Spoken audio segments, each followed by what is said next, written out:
Number 7 on the list of legislative priorities for Connecticut 2019. That's according to Russell Blair of The Current.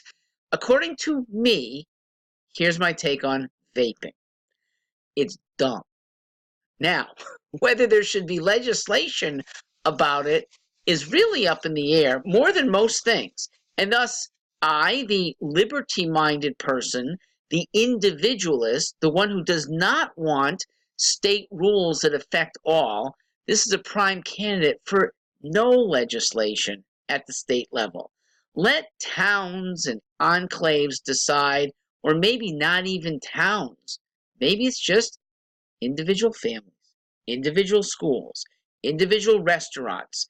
Let them decide whether vaping is tolerable, whether it might be an attractive thing, I doubt it, whether the rights of people, even for something unattractive, should be superior, or whether you should just tell them, not in my space, go away. I will say, here's why it's dumb. It's a sign of a lack of control.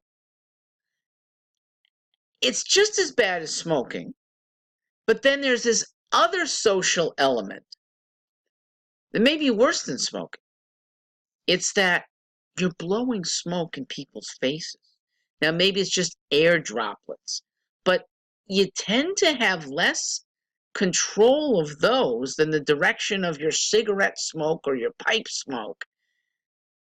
It's therefore kind of antisocial. So I don't like people around me who vape, and I do have a slight diminution in my appreciation for them, okay? I have yet to meet somebody who impresses me with his or her brilliance who also vapes. Now, I'm less inquisitive about whether they are brilliant if I think they vape because they don't have a lot of control, they have some social need that can't be stopped except by this unseemly habit. And it is unseemly. I don't think it's as bad as cigarette smoke, but when you're blowing droplets in your companions' faces, it's not nice. Also, it might be harmful. The science is unclear thus far. That's why I'm not a big fan of legislation. I would only use legislation for things that have clear likely harm. Thus, individuals decide, school districts decide. And I lean towards the presumption that if you're under 18, you don't have as good a capacity to decide, and yes, adults should decide for you. Now, I do believe that 18 is an artificiality that we should dispense with, that the age of majority should flex. 13, for some kids who are very mature, experienced, well-read, maybe they should have decision-making power 5 years before other kids. And frankly, maybe it's 10 or 15 years before, because I know some 28-year-olds who are not very mature, and I don't want to give them the capacity to do everything on their own.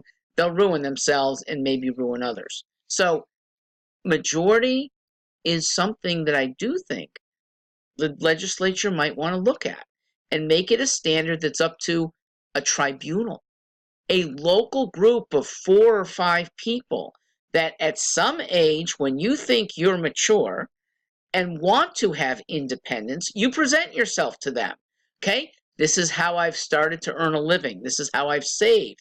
This is how I've acted responsibly. This is how I've actually done something for other people in my community.